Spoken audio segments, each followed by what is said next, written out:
بسم اللہ الرحمن الرحیم۔ السلام علیکم۔ میں سارا گھر دیکھ چکی تھی۔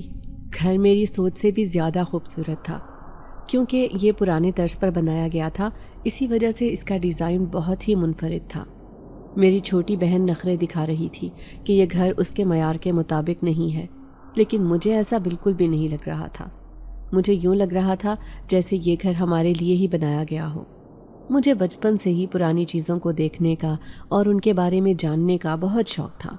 یہی وجہ تھی کہ میں نے آگے پڑھائی کے لیے بھی تاریخ کا سبجیکٹ ہی منتخب کیا تھا۔ ابھی میں چھت پر کھڑی تھی جب میری بہن کہنے لگی، میری ہمت تو جواب دے گئی ہے، صبح سے اس گھر کی سیٹنگ کر رہی ہوں اور ابھی تم دوبارہ سے مجھے گھمانے میں لگ گئی ہو۔ میں نیچے آرام کرنے جا رہی ہوں، تمہارا بھی جب دل کیا نیچے آ جانا۔ یہ کہہ کر وہ خاموشی سے چلی گئی، جبکہ میں وہیں چھت پر کھڑی ہو کر ٹھنڈی ہوا کا مزہ لینے لگی۔ مغرب کا وقت تھا، آسمان بادلوں سے بھرا ہوا تھا، امکان تھا کہ تھوڑی دیر بعد ہی بارش ہو جائے گی۔ میں یوں ہی کافی دیر کھڑی رہی۔ اچانک میری نظر گھر کے پچھلے حصے پر پڑی۔ میں وہاں پر ابھی تک نہیں گئی تھی۔ میں نے دیکھا کہ صحن کے بیچ ایک کنواں بنا ہوا تھا، لیکن وہ خشک نظر آ رہا تھا۔ میں تیزی سے نیچے اتری اور اس طرف جانے لگی۔ ابھی میں تھوڑے ہی فاصلے پر موجود تھی جب مجھے ایک چیخ کی آواز سنائی دی۔ چیخ کی آواز سن کر میں پریشان ہو گئی اور خوفزدہ نظروں سے اپنی چاروں طرف دیکھنے لگی، لیکن مجھے کوئی بھی نظر نہیں آ رہا تھا۔ وہ ایک مردانہ چیخ تھی۔ یوں لگ رہا تھا جیسے کوئی لڑکا درد سے چلا رہا ہو۔ اور پھر مجھے دوبارہ سے آواز سنائی دینے لگی، میری مدد کرو، خدا کے لیے میری مدد کرو، میں بہت تکلیف میں ہوں، مجھے اس تکلیف سے باہر نکالو۔ اب تو مجھے سچ میں ہی ڈر لگنے لگا تھا۔ میرا پالا کبھی بھی اس طرح کی صورتحال سے نہیں پڑا تھا، اس لیے مجھے سمجھ نہیں آ رہی تھی کہ میں کیا کروں۔ میں اسی شش و پنج میں مبتلا تھی جب اچانک مجھے یوں محسوس ہوا جیسے کسی نے میرے کندھے پر ہاتھ رکھا ہو۔ ایک زوردار چیخ میرے منہ سے نکلی۔ میں نے ڈر کر پیچھے پلٹ کر دیکھا تو وہاں پر ایک بوڑھی عورت کھڑی تھی، جس کا چہرہ جھریوں سے بھرا ہوا تھا اور وہ کافی خوفناک لگ رہی تھی۔ اس کو اس جگہ پر دیکھ کر میرا سر چکرانے لگا۔ اس سے پہلے کہ میں وہاں سے ڈر کر بھاگتی، وہ پراسرار انداز میں مسکرانے لگی اور مجھے کہنے لگی کہ مجھ سے ڈرنے کی کوئی ضرورت نہیں ہے۔ میں چند لمحے خاموش رہی اور گہرے سانس لے کر خود کو پرسکون کرنے کی کوشش کرتی رہی۔ پھر میں نے اس سے سوال کیا کہ آپ کون ہیں اور یہاں پر کیا کر رہی ہیں؟ میری بات سن کر اس نے کہا کہ یہ میرا گھر ہے اور میں ہی یہاں پر رہتی ہوں۔ میں نے تیزی سے نفی میں سر ہلایا، اسے بتایا کہ کل ہی ہم نے یہ گھر خریدا ہے، ہم نے مالک مکان سے بات کر لی ہے اور سارے کاغذات بھی ہمارے پاس موجود ہیں۔ میری بات سن کر وہ غصہ کرنے لگی اور کہنے لگی کہ میری نظر میں ان کاغذات کی کوئی اہمیت نہیں ہے، وہ کاغذ کے ٹکڑے کے علاوہ اور کچھ بھی نہیں ہے۔ اس کا چہرہ ایک دم لال ہو گیا تھا، اس کی آنکھیں بھی لال ہو چکی تھی۔ میں وہاں سے بھاگنے کے بارے میں سوچ رہی تھی جب وہ دوبارہ سے میری طرف بڑھنے لگی اور میرے انتہائی قریب رک کر میری آنکھوں میں دیکھتے ہوئے کہنے لگی، یہ گھر بلا شبہ میرا ہے، لیکن یہ جگہ میری نہیں ہے اور یہ تمہاری بھی نہیں ہے، بلکہ یہ تو اس کے علاوہ کسی کی نہیں ہے۔ بوڑھی عورت کی بات سن کر مجھے کافی عجیب لگا۔ میں اس سے پوچھنا چاہتی تھی کہ وہ کس کے بارے میں بات کر رہی ہے۔ جب میں نے اس سے اس بارے میں سوال کیا تو وہ پراسرار انداز میں ہنسنے لگی اور کہنے لگی کہ ابھی تمہیں بتانے کا وقت نہیں آیا، جب وقت آئے گا تمہیں خود ہی ساری حقیقت کا علم ہو جائے گا۔ میں بس تمہیں صرف خبردار کرنا چاہتی ہوں کہ آج کے بعد کبھی بھی اس جگہ پر نہیں آنا۔ اگر تم اس جگہ پر چلی آئی اور پھر اس کے جال میں پھنس گئی تو کوئی بھی تمہیں بچانے والا نہیں ہوگا۔ اب تو وہ مجھے کوئی نفسیاتی مریضہ لگنے لگی تھی جو کچھ بھی بولے جا رہی تھی۔ اس کی بات سن کر میں نے نفی میں سر ہلایا اور اسے کہا کہ مجھے آپ کی کسی بھی بات کی سمجھ نہیں آ رہی، اور جہاں تک یہاں پر آنے اور نہ آنے کی بات ہے تو اب یہ میرا گھر ہے۔ جب میرا دل کرے گا یہاں پر آؤں گی، اور جب دل کرے گا نہیں آؤں گی۔ آپ کو اس بارے میں فکر کرنے کی ضرورت نہیں ہے۔ فی الحال آپ مہربانی کریں اور جہاں سے آئی ہیں وہاں پر چلی جائیں۔ وہ عورت دوبارہ سے مسکرانے لگی اور مجھے کہنے لگی کہ تم انسان ہوتے ہی بہت بے وقوف ہو، تم لوگوں کو کچھ سمجھانا فضول ہے، کیونکہ تم اس وقت تک کسی بات پر یقین نہیں کرتے جب تک تمہارے ساتھ خود حادثہ پیش نہ آ جائے۔ یہ کہہ کر وہ آگے کی طرف چڑھنے لگی اور پھر گھر کے پچھلے دروازے سے باہر نکل گئی۔ میں اس کے پیچھے بھاگی کیونکہ مجھے کچھ یاد آ گیا تھا جو میں اس سے پوچھنا چاہتی تھی، لیکن میں یہ دیکھ کر حیران رہ گئی کہ اب وہاں پر دور دور تک کسی کا بھی نام و نشان نہیں تھا۔ نہ جانے وہ ایک دم کہاں پر چلی گئی تھی۔ ایک لمحے کے لیے میرے ذہن میں آیا کہ کہیں ایسا نہ ہو وہ ٹھیک ٹھیک کہہ رہی ہو اور در حقیقت میں ہی وہ کوئی اور مخلوق ہو، لیکن پھر میں نے سوچا کہ ایسا کچھ بھی نہیں ہوتا، اس لیے فضول سوچنے کا کوئی فائدہ نہیں ہے۔ میں وہیں پر کھڑی تھی جب مجھے دوبارہ سے ہی ایک مرد کے رونے کی آواز آنے لگی۔ اس بار اس کی آواز سن کر مجھے تجسس نہیں ہوا بلکہ مجھے خوف محسوس ہونے لگا تھا۔ میں نے جب پیچھے پلٹ کر دیکھا تو وہاں پر ایک کمرے کا دروازہ ہل رہا تھا۔ یوں لگ رہا تھا جیسے کوئی اس کے اندر قید ہو اور دروازہ بجا رہا ہو تاکہ اگر کوئی باہر موجود ہے تو وہ اسے آزاد کر دے۔ یہ دیکھ کر میں گھبرا گئی۔ اس سے پہلے کہ میں دروازے کے سامنے سے ہو کر گزرتی، مجھے دوبارہ سے ایک مرد کے رونے کی آواز سنائی دی۔ مہربانی کر کے مجھے آزاد کر دو، میں بہت ہی زیادہ تکلیف میں ہوں۔ یہ ظالم لوگ مجھے جان سے مار دیں گے۔ ایک تم ہی ہو جو اس وقت میری مدد کر سکتی ہو، کیونکہ شام کے وقت ہی وہ میرا قتل کر دیں گے۔ اب اس مرد کی بات سن کر مجھے شدت سے کچھ غلط ہونے کا احساس ہونے لگا۔ مجھے یہ لگنے لگا کہ شاید کسی نے اس انسان کو اس کمرے کے اندر قید کیا ہوا ہے اور اس پر ظلم و ستم کے پہاڑ توڑ رہا ہے۔ یہی وجہ تھی جو وہ عورت مجھے ڈراوے دے رہی تھی تاکہ میں اسے باہر نہ نکال سکوں۔ اب میں اپنی مرضی کے مطابق کہانیاں بنا رہی تھی۔ مجھے اندازہ بھی نہیں تھا کہ میری یہ کہانی کس حد تک سچی ہے اور کس حد تک جھوٹی۔ تھوڑی ہی دیر کے بعد مجھے اپنی بنائی ہوئی اس کہانی پر یقین آنے لگا۔ میں تیزی سے اس دروازے کے پاس گئی۔ اس سے پہلے کہ میں وہ دروازہ کھولتی، میری بہن وہاں پر آ گئی اور مجھے ڈانٹتے ہوئے کہنے لگی، تم یہاں پر کیا کر رہی ہو؟ میں تمہیں کب سے آوازیں دے رہی ہوں، لیکن تم ہو جس نے کانوں میں پتہ نہیں کیا ڈالا ہوا ہے۔ چلو اب جلدی سے چلو، امی ناراض ہو رہی ہیں، انہیں شدید بھوک لگی ہے۔ تمہیں پتہ ہے کہ مجھے روٹی بنانی نہیں آتی، اس لیے جاؤ اور امی کو روٹی بنا کر دو۔ اس نے میرا ہاتھ پکڑا اور مجھے اپنے ساتھ لے کر جانے لگی۔ میں اسے اس مرد کی آواز کے بارے میں بتانا چاہتی تھی، لیکن اس نے مجھے بات کرنے کا موقع ہی نہیں دیا۔ میں نہ چاہتے ہوئے بھی خاموش ہو گئی۔ جب میں نے پیچھے پلٹ کر دیکھا تو وہ دروازہ ابھی بھی ہولے ہولے سے ہل رہا تھا، لیکن اب مجھے کسی کی آواز سنائی نہیں دے رہی تھی۔ شاید وہ میری بہن کے آ جانے کی وجہ سے خاموش ہو گیا تھا، لیکن اس نے ایسا کیوں کیا تھا؟ اگر اسے واقعی مدد کی ضرورت تھی تو وہ میری بہن کے سامنے کیوں نہیں بولا تھا؟ اب یہ دوسرا سوال تھا جو میرے ذہن میں مچل رہا تھا۔ اس کا میرے پاس جواب نہیں تھا۔ اس کا جواب صرف وہی شخص دے سکتا تھا جو اس دروازے کے دوسری پار موجود تھا، لہٰذا میں نے رات کے وقت اس جگہ پر آنے کے بارے میں سوچا۔ شام کے وقت تمام گھر والوں کو کھانا کھلا کر اور باقی سارے کام سمیٹ کر میں اپنے کمرے میں چلی گئی۔ میرے کمرے سے پچھلے صحن کا منظر اچھی طرح سے دکھائی دیتا تھا۔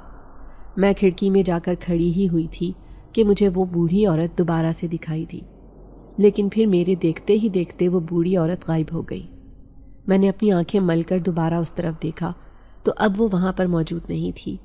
میرا دل خوف سے دھڑک رہا تھا۔ ایک بات کا تو مجھے اندازہ ہو گیا تھا کہ مجھے یہاں پر جو کوئی بھی دکھائی دے رہا ہے وہ زندہ نہیں ہے، لیکن میرا دماغ اس بات کو ماننے کے لیے تیار ہی نہیں تھا۔ وہ ایک ہی بات کہہ رہا تھا کہ حقیقت میں ایسا کچھ نہیں ہوتا، یہ ساری صرف تم لوگوں کی بنائی ہوئی کہانیاں ہیں۔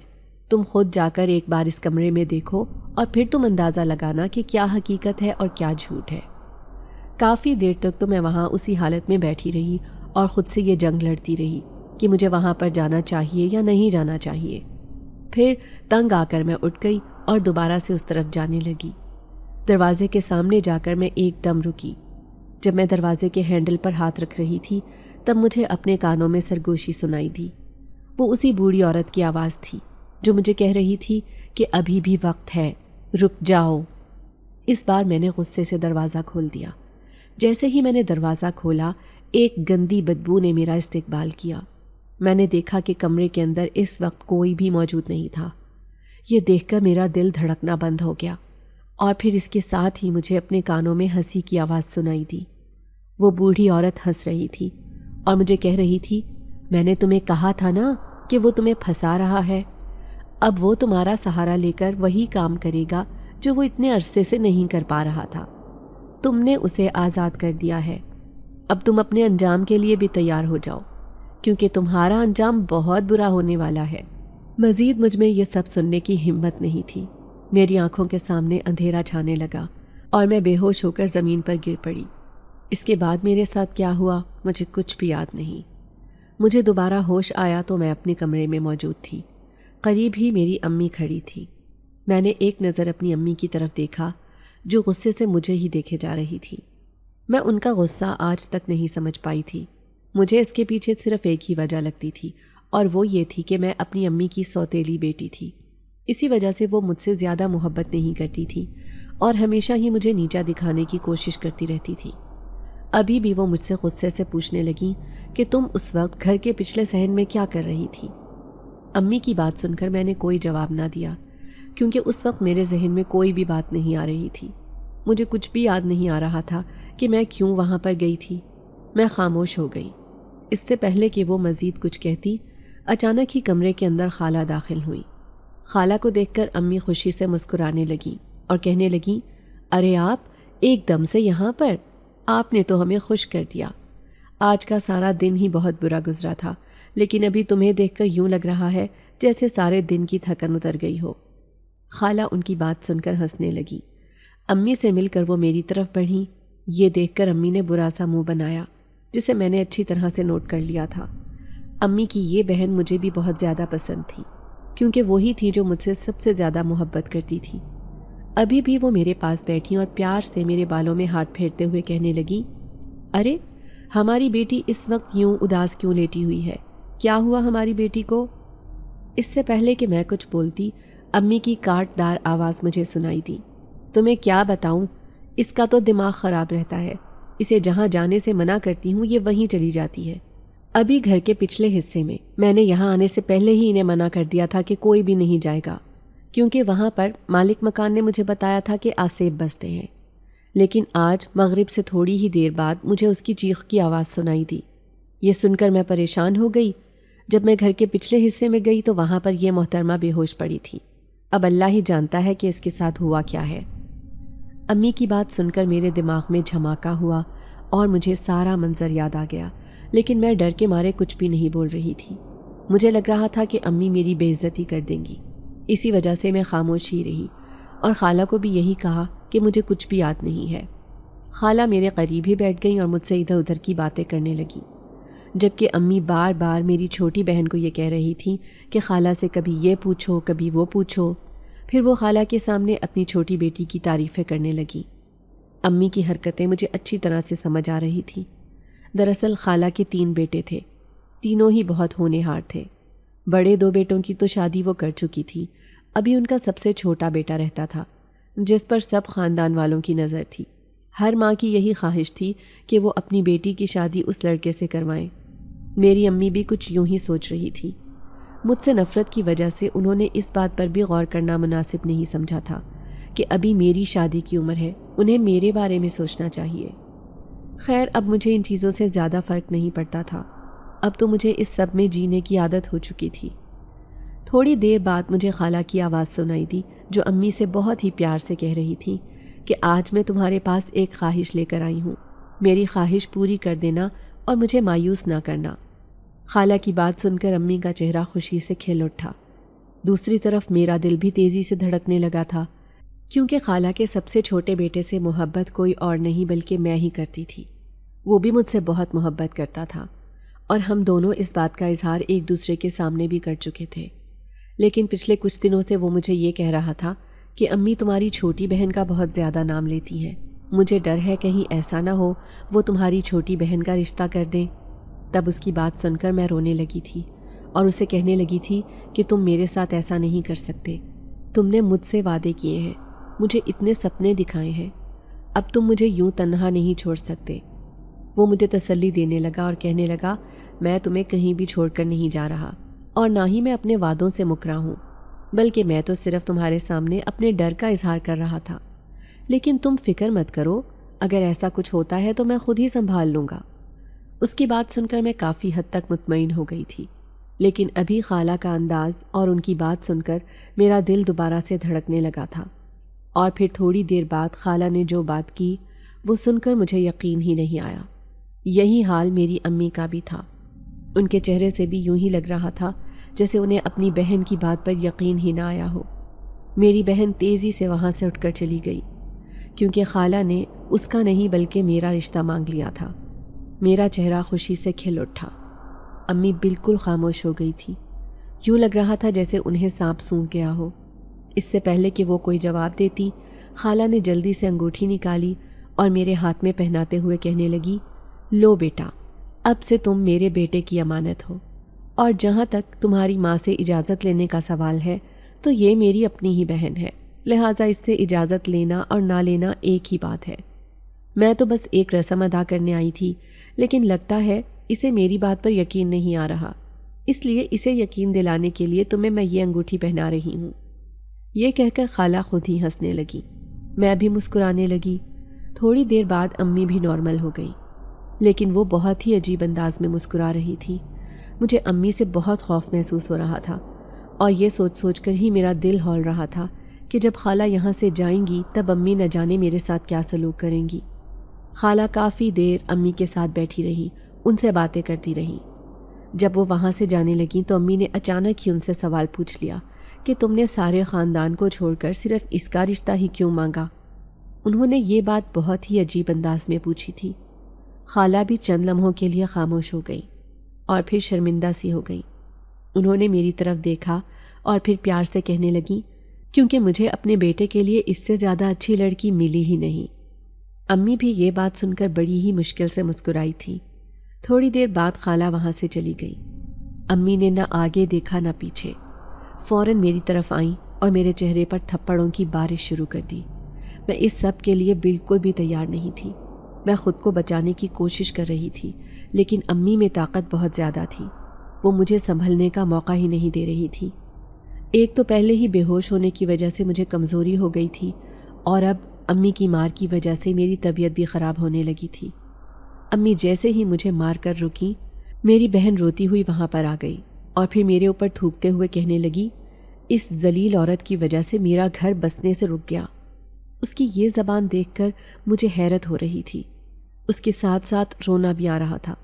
میں نے اپنی چھوٹی بہن سے کبھی بھی برا سلوک نہیں کیا تھا اور نہ ہی کبھی اس کے حق پر ڈاکہ ڈالا تھا، بلکہ میں تو ہمیشہ سے ہی اس کا خیال کرتی آئی تھی۔ بعض اوقات تو ایسا ہوتا تھا کہ میں اپنی چیز بھی اسے دے دیتی تھی، پھر چاہے وہ چیز مجھے کتنی ہی پسند کیوں نہ ہو، جبکہ آج وہ انتہائی بے دردی سے یہ بات کہہ رہی تھی کہ میں نے اس کے حق پر ڈاکہ ڈالا ہے۔ میں نے ایک گہری سانس لی اور دل ہی دل میں خود کو تسلی دیتے ہوئے کہنے لگی کہ یہ عورتیں تم سے کبھی بھی خوش نہیں ہو سکتی، لہٰذا بہتر یہی ہے کہ ان کو خوش کرنا چھوڑ دو اور اپنے مستقبل پر دھیان دو۔ انشاءاللہ اللہ تمہارے لیے بہت بہتری کرے گا۔ کافی دیر تک وہ دونوں ماں بیٹی مجھے تانے دیتی رہیں، پھر تھوڑی ہی دیر بعد وہ کمرے سے نکل گئی۔ ان کے کمرے سے نکلنے کے فوراً بعد میں پھوٹ پھوٹ کر رونے لگی۔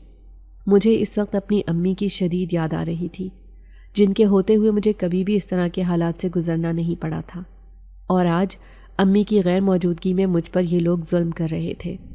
مجھے اپنے باپ پر بے تحاشا غصہ آ رہا تھا، جس نے امی کی وفات کے بعد مجھ پر کبھی بھی توجہ دینے کی کوشش نہیں کی، بلکہ وہ ہمیشہ ہی امی کی یادوں میں ہی ڈوبا رہتا تھا۔ اور یہی دوسری وجہ تھی کہ میری سوتیلی امی مجھ سے نفرت کرتی تھی، کیونکہ میرے ابا نے کبھی بھی انہیں وہ مقام ہی نہیں دیا تھا جن کی وہ مستحق تھی۔ مجھے بھی غصہ آتا تھا، اور میں اکثر ہی ابا سے یہ سوال بھی کر لیتی تھی کہ اگر آپ نے میری سوتیلی ماں کو خوش نہیں رکھنا تھا تو پھر ان سے شادی ہی کیوں کی؟ آپ نے نہ صرف ان کی زندگی برباد کر دی بلکہ اس کے ساتھ ساتھ میری زندگی بھی برباد کر دی۔ لیکن ابا میری بات کا کبھی بھی جواب نہ دیتے، بس خاموشی سے میرے چہرے کی طرف دیکھتے رہتے۔ اب تو ایک عرصہ ہو گیا تھا، میں نے ان سے بات کرنا ہی ختم کر دیا تھا۔ اب میری صرف اور صرف اپنی بہن سے بنتی تھی، لیکن آج کے واقعے کے بعد مجھے لگ رہا تھا کہ اب وہ بھی مجھ سے بات نہیں کیا کرے گی۔ مجھے روتے ہوئے کافی دیر گزر چکی تھی جب اچانک ہی مجھے اپنے کندھے پر بوجھ کا احساس ہونے لگا۔ یہ احساس بہت ہی زیادہ تکلیف دہ تھا۔ میں نے اٹھنے کی کوشش کی لیکن اٹھ نہیں پا رہی تھی۔ اب درد کے مارے میرے منہ سے چیخیں نکلنے لگی تھی۔ کافی دیر تک جب مجھے تکلیف برداشت کرتی رہی، پھر میں نے زوردار چیخ ماری تو اس کے ساتھ ہی کسی نے میرے منہ پر ہاتھ رکھ لیا۔ میری آنکھیں دہشت سے کھلی کی کھلی رہ گئیں۔ میرا دل وحشت زدہ ہو گیا، یعنی جس بات کا ڈر تھا وہ ہو گیا تھا، اور وہ عورت بھی ٹھیک ہی کہہ رہی تھی۔ میں نے واقعی ایک جن ذات کو آزاد کر دیا تھا، اور وہ کوئی اچھا یا نیک جن نہیں تھا بلکہ بہت ہی ظالم جن تھا۔ میرے منہ سے گھٹی گھٹی چیخیں نکل رہی تھیں۔ میں اسے یہ کہنا چاہتی تھی کہ مجھے چھوڑ دو، مجھے تکلیف ہو رہی ہے، لیکن میں کچھ بھی کہہ نہیں پا رہی تھی۔ ایک عجیب سی بے بسی تھی جو میرے پورے جسم پر سوار ہو گئی تھی۔ کافی دیر تک تو میں اسی حالت میں ہی بیٹھی رہی، پھر اچانک ہی میرے جسم کو ایک جھٹکا لگا، میں زمین پر جا کر گری۔ میرا سر زور سے زمین سے ٹکرایا تھا، جس کی وجہ سے وہاں پر زخم ہو گیا تھا اور ہلکا ہلکا خون بھی نکلنے لگا تھا۔ میں نے جب اپنے سر سے خون نکلتے ہوئے دیکھا تو میری طبیعت دوبارہ سے خراب ہونے لگی، کیونکہ مجھے خون سے شروع سے ہی بہت ڈر لگتا تھا۔ میں اسی حالت میں مبتلا تھی جب مجھے یوں محسوس ہوا جیسے کوئی میری دائیں جانب موجود ہو۔ میں نے گردن موڑ کر اپنی دائیں جانب دیکھا تو مجھے لگا کہ میں سانس نہیں لے پاؤں گی۔ وہاں پر انتہائی خوفناک صورت شخص کھڑا تھا۔ اس سے زیادہ خوفناک شخص میں نے اپنی ساری زندگی میں نہیں دیکھا تھا۔ وہ بہت ہی عجیب انداز میں مسکرا رہا تھا۔ تھوڑی دیر بعد اس نے اپنا منہ کھولا اور اپنی لمبی زبان اپنے ہونٹوں پر پھیرنے لگا۔ اس کے منہ کھلتے ہی اس کے منہ سے خون ٹپکنے لگا تھا، جس سے یوں محسوس ہو رہا تھا جیسے وہ تازہ تازہ کسی کا خون پی کر آیا ہو، یا پھر اس نے تازہ تازہ کسی مشروب کا گھونٹ بھرا ہو۔ میرا سر چکرانے لگا، میں دوبارہ بے ہوش ہو گئی، لیکن اس بار مجھے جلد ہی ہوش آ گیا تھا، اور اب وہ میرے چہرے کے انتہائی قریب موجود تھا۔ تھوڑی دیر بعد جب وہ بولا تو اس کی آواز بھی بہت خوفناک تھی۔ اس نے کہا، تمہارا بہت بہت شکریہ، تم نے مجھے آزاد کر دیا ہے۔ پہلے میں سوچ رہا تھا کہ تمہیں بہت تکلیف پہنچاؤں گا اور تمہارا جینا دو بھر کر دوں گا، لیکن تم اتنی خوبصورت اور اتنی حسین ہو کہ تمہیں کچھ بھی کہنے کا دل ہی نہیں کر رہا، اس لیے اب میں تمہیں تکلیف نہیں پہنچاؤں گا، بلکہ ہمیشہ تمہارے ساتھ ہی رہوں گا، اور اگر کسی نے بھی تمہیں تکلیف پہنچانے کی کوشش کی تو اس کی جان لے لوں گا۔ آخری بات اس نے بہت ہی عجیب سے انداز میں کہی تھی۔ میرے منہ سے ابھی ایک لفظ بھی نہیں نکل رہا تھا۔ تھوڑی ہی دیر بعد اس نے میرے گال پر انگلی پھیری اور مجھے کہنے لگا، تمہارے دل میں جو کچھ بھی ہے تم بول دو، تم بہت زیادہ خوفناک ہو، مجھے تم سے بہت ڈر لگ رہا ہے۔ بے ساختہ میرے منہ سے یہ نکلا۔ میری بات سن کر پہلے تو وہ میرے چہرے کی طرف دیکھتا رہا، پھر کھلکھلا کر ہنستے ہوئے کہنے لگا، تم جسے خوفناک بول رہی ہو وہ اپنے قبیلے کا سردار ہے، اور میرے قبیلے کی جننیاں میری خوبصورتی پر مرتی ہیں۔ اس کی یہ بات سن کر مجھے حقیقت میں ابکائی آنے لگی تھی، اور میں سوچنے لگی تھی کہ ایسی کون سی لڑکیاں ہیں جن کی اتنی مجبوری ہے کہ وہ اس پر مرے، لیکن مجھ میں اتنی ہمت نہیں تھی کہ میں اس سے یہ سوال پوچھ سکوں۔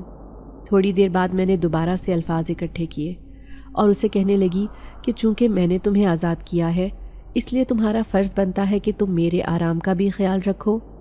میری بات سن کر وہ مسکرانے لگا اور کہنے لگا، صرف تمہارے آرام کے خیال کے تحت ہی میں نے تمہیں تنگ نہیں کیا، ورنہ جتنا میں لوگوں کو تنگ کرتا ہوں۔ میں نے اسے کہا، مہربانی کرو اور میری زندگی سے چلے جاؤ، میری زندگی میں پہلے ہی بہت سی مشکلات ہیں، ان میں مزید مشکلات کا اضافہ مت کرو۔ اب وہ دوبارہ سے غصے میں آ گیا تھا۔ غصے میں وہ مزید خوفناک لگ رہا تھا۔ اس سے پہلے کہ وہ کچھ بولنے کے لیے منہ کھولتا، میں نے اس کے سامنے ہاتھ جوڑ دیے اور اسے کہا، مہربانی کر کے اپنا منہ بند ہی رکھو، جب بھی تم بولتے ہو تمہارے منہ سے خون نکلتا ہے، جسے دیکھ کر مجھے ابکائی آنے لگتی ہے اور میری طبیعت خراب ہونے لگتی ہے۔ بلا شبہ تم خوبصورت ہوگے، لیکن تم اپنے قبیلے کے لیے خوبصورت ہو۔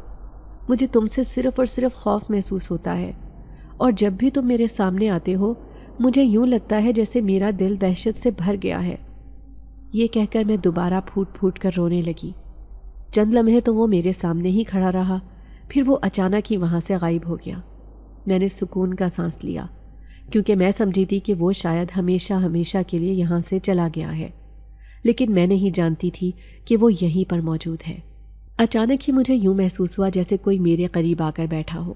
میں نے اپنے بائیں طرف دیکھا تو وہاں پر ایک بہت ہی خوبصورت لڑکا تھا۔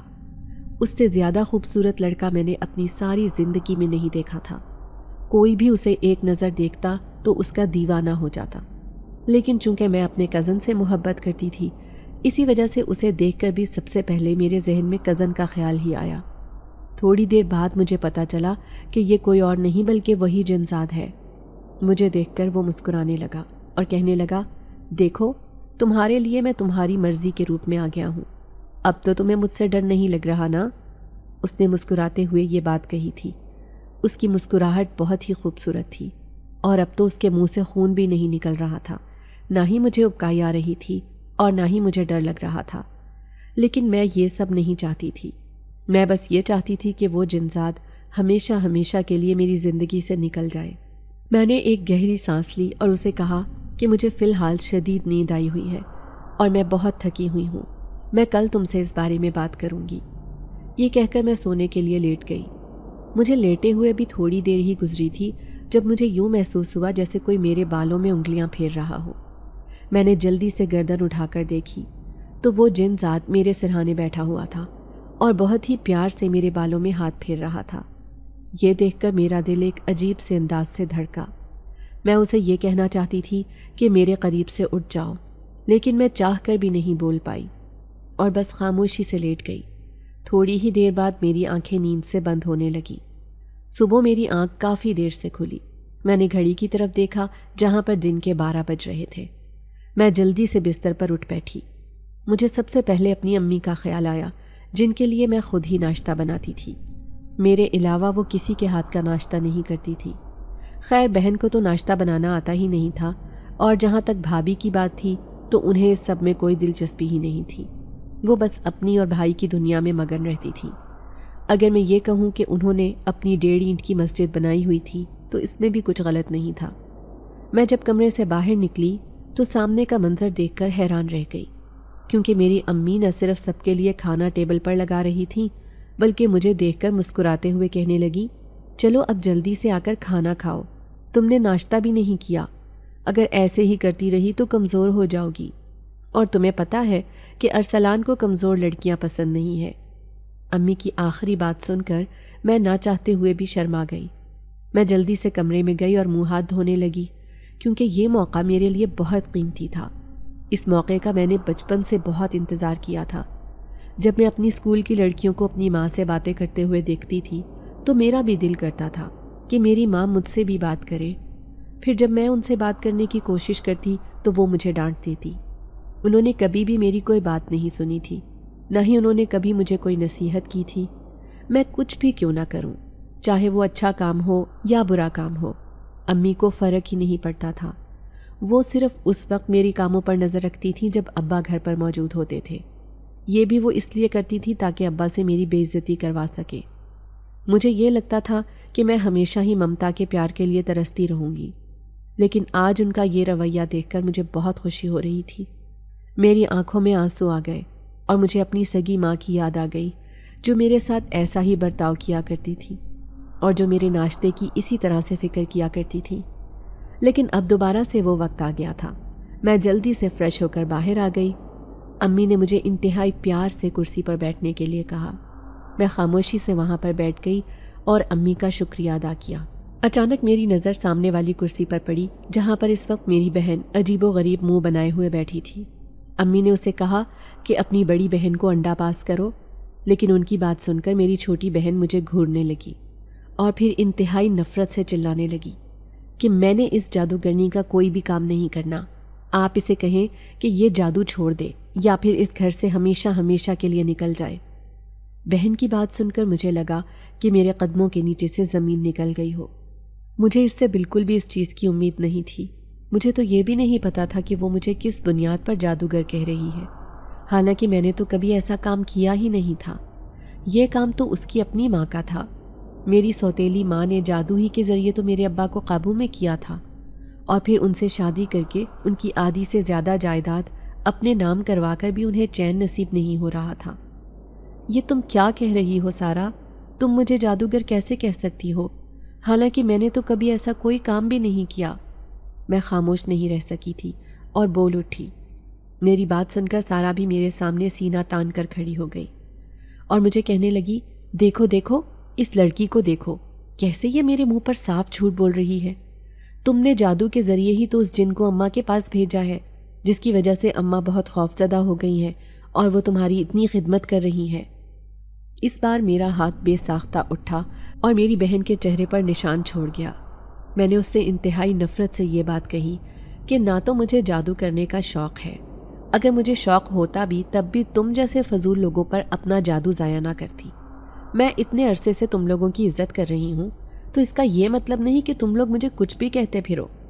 آج کے بعد اگر تم میں سے کسی نے میرے کردار پر بات کرنے کی کوشش کی تو میں اس کا بہت برا حال کروں گی، پھر جن تو بہت ہی دور کی بات ہے، تم لوگ میرا مقابلہ ہی نہیں کر پاؤ گے۔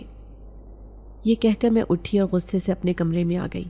میں جلے پیر کی بلی کی طرح کمرے میں چکر کاٹ رہی تھی جب اچانک ایک کمرے میں دھواں چھانے لگا۔ جیسے ہی وہ دھواں ختم ہوا، کمرے میں وہی جنزاد دوبارہ سے موجود تھا۔ اسے دیکھ کر میرا دماغ غصے سے گھومنے لگا۔ میں اس کے پاس گئی اور اسے ڈانٹتے ہوئے کہنے لگی کہ آخر تمہیں کیا ضرورت تھی امی کو ڈرانے کی؟ میری بات سن کر وہ مسکرانے لگا۔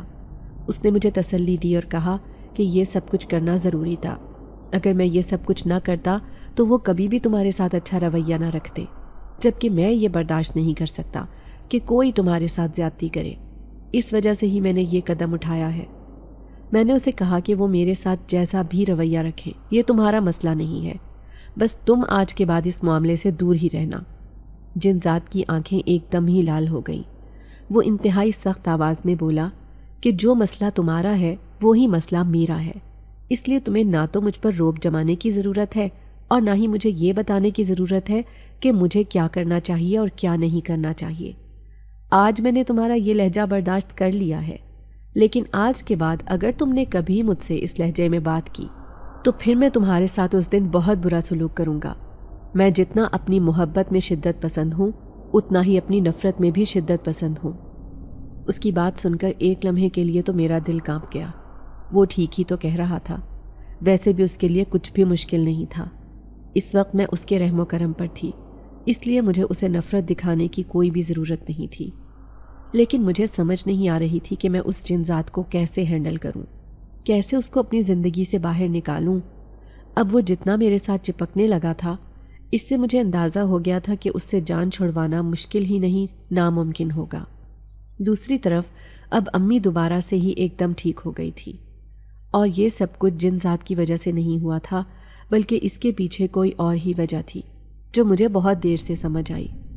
شام کا وقت تھا، میں صحن میں بیٹھی ہوئی تھی جب اچانک ہی دروازے پر دستک ہوئی۔ میں نے ایک نظر اپنی بہن کو دیکھا جو اس وقت لیٹی ہوئی ڈائجسٹ پڑھ رہی تھی۔ میں نے اسے آواز دی۔ میری آواز سن کر اس نے میرے چہرے کی طرف دیکھا۔ میں نے اسے کہا کہ جاؤ، جا کر دروازہ کھولو۔ اس نے نفی میں سر ہلایا اور دوبارہ سے ڈائجسٹ پڑھنے لگی۔ مجبوراً مجھے ہی اٹھنا پڑا۔ میں نے دروازہ کھولا تو سامنے ہی خالہ کھڑی تھی اور ان کے ساتھ ہی ارسلان بھی موجود تھا۔ مجھے دیکھ کر خالہ مسکرانے لگی۔ ارسلان بھی مسکرا اٹھا، لیکن مجھ سے مسکرایا نہیں جا رہا تھا، اور اس کی وجہ یہ نہیں کہ مجھے ان سے دلچسپی نہیں رہی تھی، بلکہ اس کی وجہ گھر میں موجود وہ جنزاد تھا جس نے میری زندگی کو اجیرن بنا کر رکھ دیا تھا۔ اب وہ مجھے کسی سے بھی بات کرنے کی اجازت نہیں دیتا تھا۔ اگر کبھی امی مجھ سے 2 باتیں زیادہ کر لیتی تو فوراً ہی وہ وہاں پر آ جاتا، یا تو وہ امی کو تنگ کرنے لگ جاتا یا پھر وہ مجھے مجبور کر دیتا کہ میں امی سے بات کرنا چھوڑ دیتی تھی اور دوبارہ سے اپنے کمرے میں چلی جاتی تھی۔ رات کو 12 بجے وہ مجھے اٹھا کر چھت پر لے جاتا اور وہاں پر بیٹھ کر مجھ سے گھنٹوں باتیں کرتا رہتا۔ نیند کی وجہ سے میری حالت بری ہو جاتی تھی، مجھے اس کی کوئی بات بھی سمجھ نہیں آتی تھی، لیکن پھر بھی اس کے ساتھ بیٹھنا اور اس کی باتیں سننا میری مجبوری تھی۔ ایک دن امی تنہا تھی اور اس دن وہاں پر جنزاد بھی موجود نہیں تھا۔ میں امی کے پاس گئی اور ان کے پاس بیٹھ کر پھوٹ پھوٹ کر رونے لگی۔ مجھے چند لمحے تو امی یوں ہی دیکھتی رہیں، پھر انہوں نے مجھے گلے سے لگا لیا۔ زندگی میں پہلی بار امی نے مجھے گلے سے لگایا تھا۔ اس کے بعد انہوں نے میرے کان میں سرگوشی کی اور مجھے تسلی دیتے ہوئے کہنے لگی، فکر مت کرو، میں بہت جلد تمہاری اس سے جان چھڑوا دوں گی، تم بس مجھ پر یقین رکھو اور ابھی صبر سے کام لو۔ امی کی بات سن کر میں نے چہرہ اٹھا کر ان کی طرف دیکھا۔ وہ واقعی سچ ہی بول رہی تھی اور ان کی سچائی ان کی آنکھوں سے نظر آ رہی تھی۔ اب امی مجھے تانے بھی نہیں دیتی تھی اور نہ ہی اب مجھ سے بات کرتے ہوئے ان کی آنکھوں میں غصہ ہوتا تھا۔ وہ مجھ سے بہت ہی نارمل انداز میں بات کرتی تھی۔ اگر یہ سب کچھ جنزاد نے کیا ہوتا تو امی مجھے کبھی بھی نہیں ڈانٹتی، لیکن اگر سارا کے ساتھ میں کوئی غلطی کر دیتی تھی تو وہ میرے ساتھ بھی ویسا ہی برتاؤ کرتی تھی جیسا وہ سارا کے ساتھ کرتی تھی۔ آسان الفاظ میں یہ کہ اب انہوں نے میرے ساتھ زیادتی کرنا بند کر دیا تھا۔ وہ مجھے صرف اور صرف سمجھانے کے لیے ہی ٹوکتی تھی۔ میرے لیے اتنا ہی کافی تھا۔ پہلے مجھے جو یہ ڈر تھا کہ میں کبھی بھی اس جن ذات سے جان نہیں چھڑوا پاؤں گی، اب وہ ڈر بھی ختم ہو گیا تھا، کیونکہ امی نے مجھے تسلی دے دی تھی کہ ان کے ہوتے ہوئے مجھے ٹینشن لینے کی ضرورت نہیں ہے۔ اب خالہ اور ارسلان کو اپنے سامنے دیکھ کر میں پریشان ہو گئی، اور مجھے پریشان دیکھ کر خالہ بھی پریشان ہو گئی اور مجھ سے پوچھنے لگی، کیا ہو گیا ہے بیٹا؟ کیا تمہیں ہمارا یہاں پر آنا پسند نہیں آیا؟ ان کی بات سن کر میں نے تیزی سے نفی میں سر ہلایا اور انہیں کہا کہ نہیں، ایسی کوئی بھی بات نہیں ہے، میں بس یوں ہی۔ اس سے پہلے کہ میں بات مکمل کرتی، خالہ گھر کے اندر داخل ہو گئی اور مجھے کہنے لگی، چلو اندر چل کر بات کرتے ہیں۔ خالہ کے ساتھ ارسلان بھی کمرے کی طرف چلا گیا۔ وہ مجھے پرسوچ نظروں سے دیکھ رہا تھا اور سمجھنے کی کوشش کر رہا تھا کہ اس وقت میرے دماغ میں کیا چل رہا ہے۔ اس کی یہ پرانی عادت تھی، اور وہ اپنی اس عادت کی وجہ سے یہ بھی آسانی سے جان لیتا تھا کہ اگلا بندہ اس وقت سوچ کیا رہا ہے۔ لیکن فی الحال مجھے اندازہ تھا کہ وہ میرے دماغ میں چلنے والی چیز کے بارے میں کبھی بھی پتہ نہیں لگا پائے گا، کیونکہ وہاں تک اس کی پہنچ ہی نہیں تھی۔ امی بھی خالہ کو دیکھ کر پریشان ہو گئی، پھر وہ میرے چہرے کی طرف دیکھنے لگی۔ میں نے امی کو تسلی دی۔ امی نے انہیں بیٹھک میں بٹھایا اور پھر ان سے ادھر ادھر کی باتیں کرنے لگی۔ اچانک ہی مجھے یوں محسوس ہوا جیسے کوئی میرے قریب آ کر کھڑا ہوا ہو۔ میں نے گردن موڑ کر دیکھا تو وہاں پر وہی جن ذات کھڑا تھا جو اس وقت مجھے غصے سے دیکھ رہا تھا۔ میں جانتی تھی کہ اس کے غصے کی وجہ کیا ہے۔ اس سے پہلے کہ میں جن ذات کو کچھ سمجھاتی یا اسے روکتی، اس نے میرے کان میں سرگوشی کی اور مجھے کہا کہ اب تم تماشا دیکھو کیا ہوتا ہے۔ یہ کہہ کر وہ وہاں سے غائب ہو گیا، جبکہ میں اسے روکتی ہی رہ گئی۔ تھوڑی ہی دیر بعد مجھے ایک چیخ کی آواز سنائی دی۔ وہ ارسلان کے چلانے کی آواز تھی۔ میں تیزی سے کمرے میں گئی جہاں پر ارسلان درد سے بلبلا رہا تھا۔ چائے کا پورا کپ ہی اس کے ہاتھ پر گر گیا تھا۔